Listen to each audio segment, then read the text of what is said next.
The next thing is, if I may go on to something else,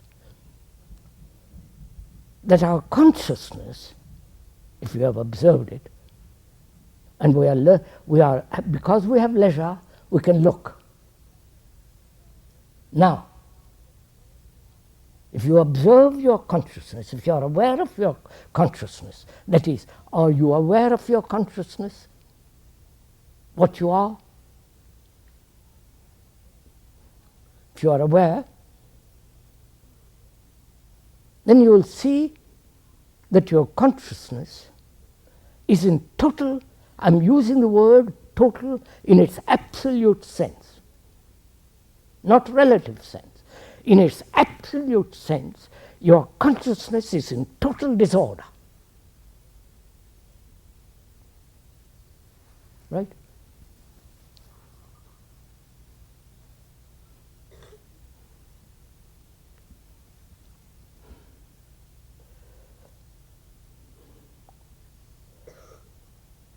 Are you aware of that fact?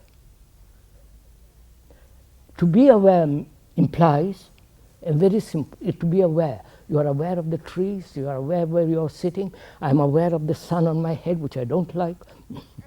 I am aware of the various colors and so on that you, and aware outwardly. And inwardly, to be aware. Implies to be aware without any distortion. You can't distort that tree and saying that's an elephant. But you can very easily distort what you see inwardly. So, to be aware implies to be aware without any distortion of what is going on inside. Right? Are you so aware of your consciousness?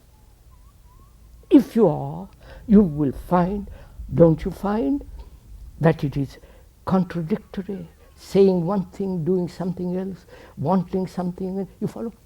The total movement within an area which is so small, and so no space, and in that little space there is disorder.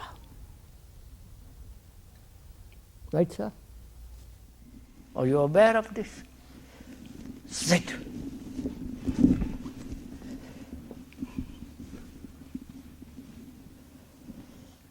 What time is it, sir? 12. 12?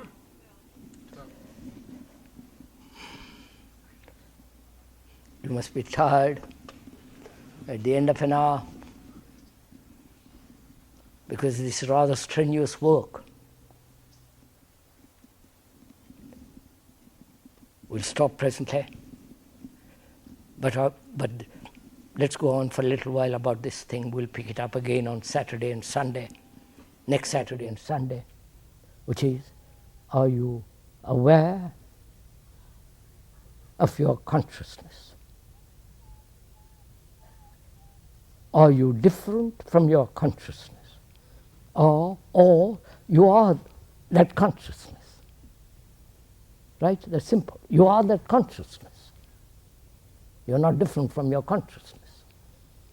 And are you aware that you are in total disorder?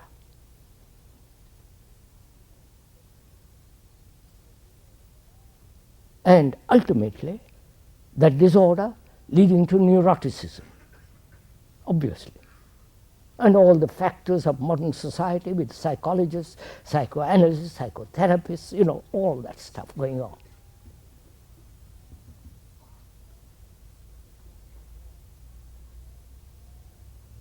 If you are aware in the sense that you watch yourself, which is your consciousness, without any disorder, without any distortion, is that possible?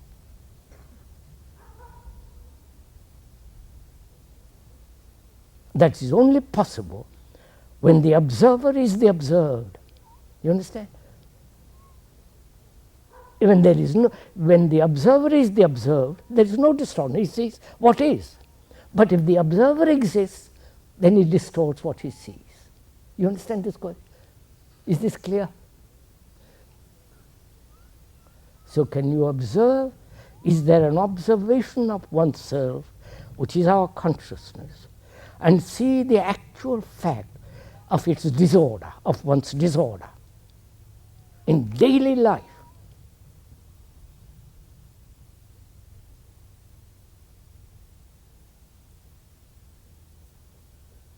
Not only outwardly, but much more deeply inwardly. Outwardly we are very orderly, some of us at least, because it's compulsory, it's becoming more and more, you have to be orderly in order, etc. I won't go into all that. But inwardly, are you in order? Or there is disorder? Can you observe this fact? And what takes place when you observe choicelessly, which means without any distortion, what takes place? You understand my question?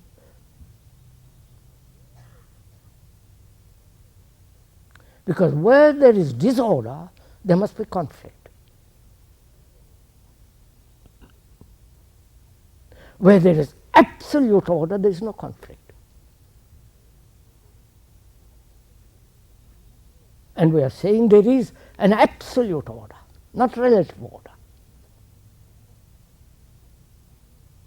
And that can only come about naturally, easily, without any conflict, only when one is aware of oneself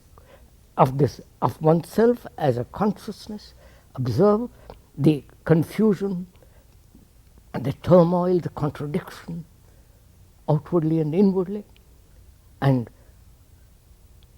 we observe without any distortion. Then out of that comes naturally, sweetly, easily, an order which is irrevocable.